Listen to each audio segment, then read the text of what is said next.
government. Government is really a failure of the economic system. What does a government do? They create laws to regulate economic functions, not to mention all the aberrations that come from the lack of economic efficiency that we have, meaning violence, meaning property crimes, which is the majority of it.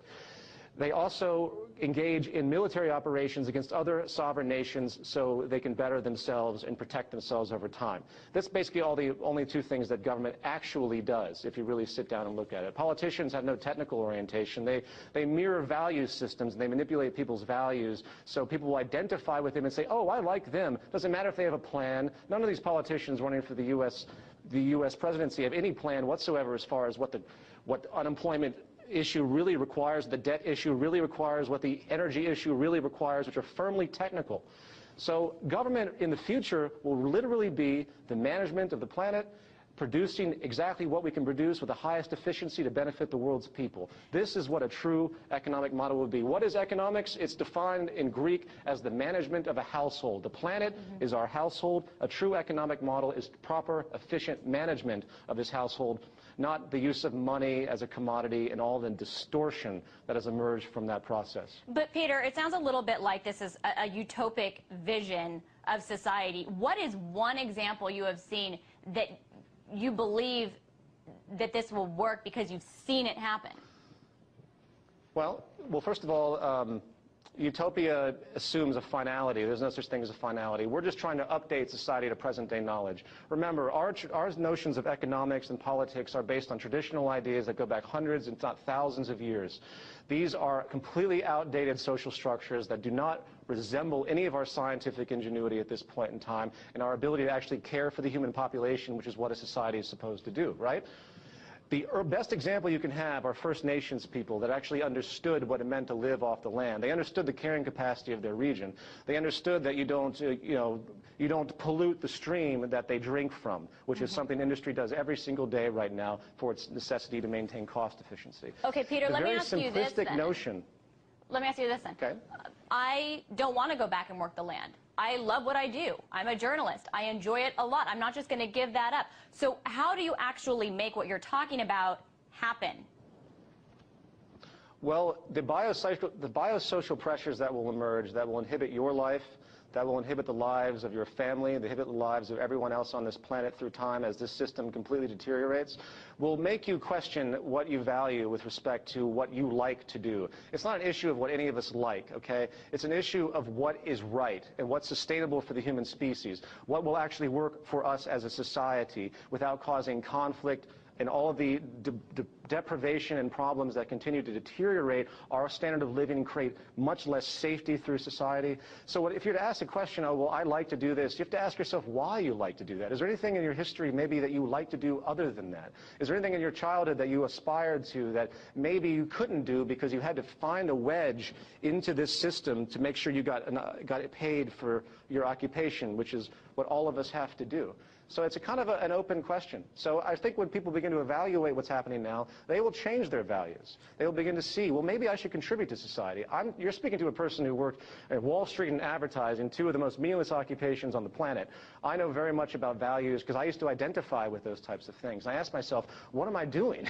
What am I actually doing to contribute to society, this waste of my brain? If everyone actually was on a plane where they could contribute to society, to invent, to engage in a democratic process, to create the world around us, technically, that would be a beautiful state. We would have many Einsteins, many Da Vincis, many powerful minds emerge that are not oppressed by this necessity to come into a monetary system that restricts their possibility. But what incentivizes them if they don't have the ability to gain anything other than the good of, the people?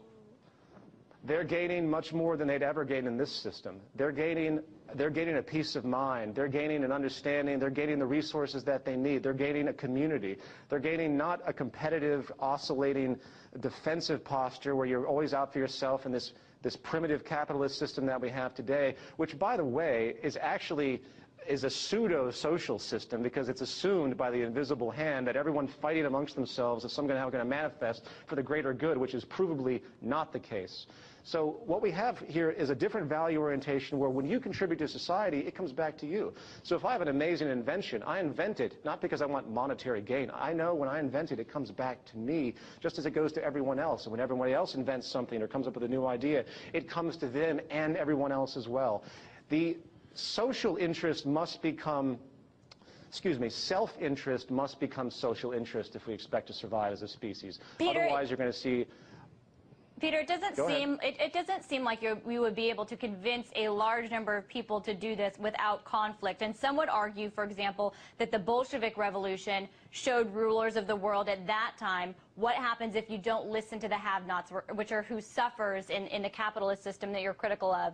Are we at that moment again yet? Well, I wouldn't conflate such issues. First of all, you have to step back and look at the technical orientation. You can't say, oh, this will never happen because of where we are today. That's the wrong train of thought. If everyone thought like that, we wouldn't be anywhere.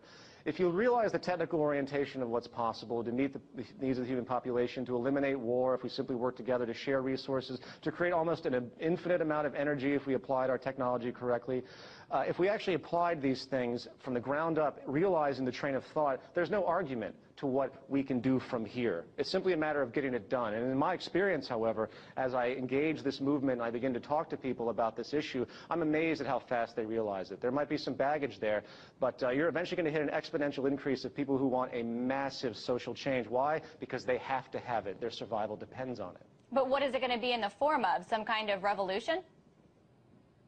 Well, it depends how you define revolution. The real revolution is a revolution of values, not a violent revolution, not a revolution of overcoming the state.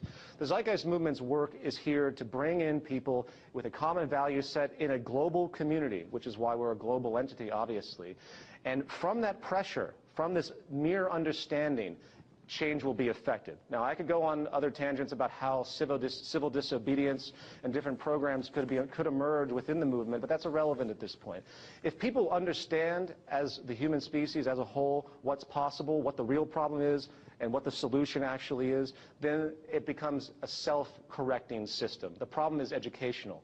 And I think even politicians, even the highest level people in government will wake up to this as well, and eventually the transition will emerge on its own accord. That's pretty optimistic considering how much the political elite benefit from their power. But I appreciate you being here to kind of sort this all out with me and tell us your theories and answer some of the questions that come out of them. That was Peter Joseph, filmmaker and founder of the Zeitgeist movement, fresh off of the Zeitgeist Festival.